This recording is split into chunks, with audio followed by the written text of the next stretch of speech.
Hi, and welcome to the House of Humane Letters. I'm really excited about the class we're going to be doing.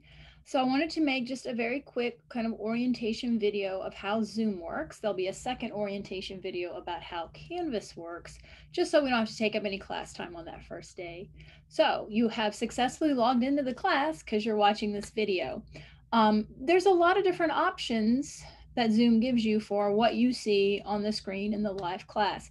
And everybody kind of has different preferences for what they want. The recordings are set to record the speaker only. Because I've had students request that. They said it's too difficult to see a bunch of little pictures in the video. So it's just going to be me talking, and then if anybody else talks in class, it would be a close-up of their faces. But you can choose what works for you. I like to see everybody's face. I don't like to be just talking into my own reflection. So I like to see my students. And some students love seeing all of the students, laughing, smiling, nodding heads. And others find that very distracting and would rather just see the speaker. So you have the ability to set it up how you want. So here's how you do that. Take your cursor and bring it right up there to your top right and click on that, and you'll see you have a bunch of different views. You can do speaker view or you can do gallery view. So gallery view would let you see everyone in the class. Now, as a student, you have the option to turn your camera on or not turn your camera on. Again, it's a total preference there. I hope you turn your camera on because I like to see your face, but it's usually a small percentage of students who turn their camera on, so don't feel obligated to if you don't want to. Now, having said that, because not everyone in the class will turn their cameras on, if you go to gallery view, you might see a bunch of little black boxes because people have their cameras off. You can get those to disappear. So take your cursor, put it over one of those black boxes, and you're going to see an ellipses, a little dot, dot, dot. Click on that, a little drop-down menu will come. On that drop-down menu, click Hide Non-Video Participants, and poof, they're gone. So now you will just see the people who have their cameras on. Again, your choice, speaker or gallery. Now, you can also bring your cursor down to the bottom and you'll see a menu pop up and you will be able to click on that chat box there. And that will pull up a chat box on the side. So how you participate in class is entirely up to you. I find that I get a lot of introverts who are not comfortable getting on the camera or getting on a microphone, and they love the chat box. So that you can ask questions in the chat box. But you're also allowed to use your mic. Now, when you come into the class, you will be muted because I can hear all the background noise of what's going on in your house, and we want to definitely keep that down. So you'll be muted. If you want to say something or ask a question or have a comment, whatever, I typically prefer you to use the chat box to say, I'd like to get on the mic, at which case I will unmute you and you can talk. If I have the class set up where you can unmute yourself, all you have to do is hold down the space bar. It's like a little walkie-talkie. Just hold down the space bar, talk, and when you move your hand off the space bar, you'll go back to being muted. If you forget and you accidentally have your mic on during class and we can all hear what's going on and it's distracting, I can on my end just click the mute button, so that's no problem.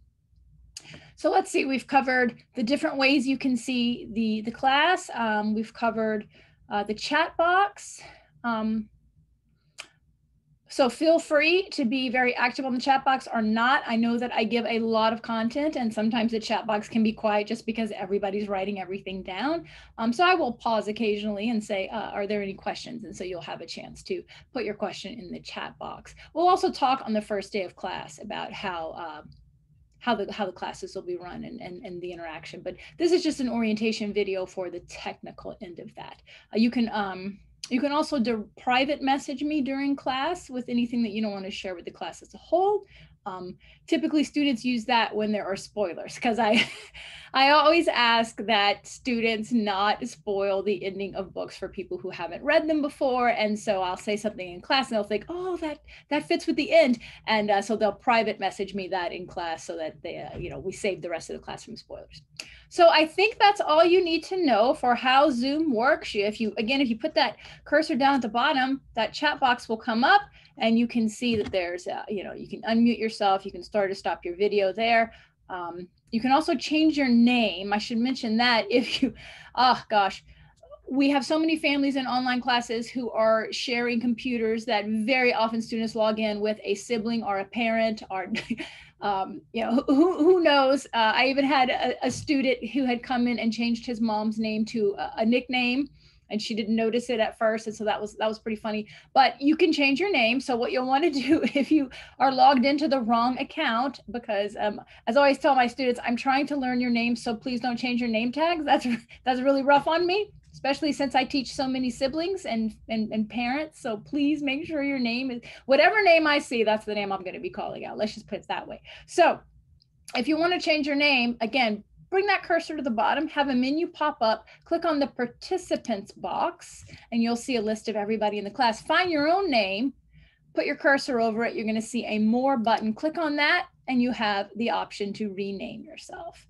So that takes care of that. And I think that pretty much wraps up Zoom orientation. If there was any questions about anything I failed to mention, you can just comment under the video and I will try to answer those questions. So I'm really looking forward to a great year. We'll go over the specifics the first day of class on our syllabus and how that's all going to work.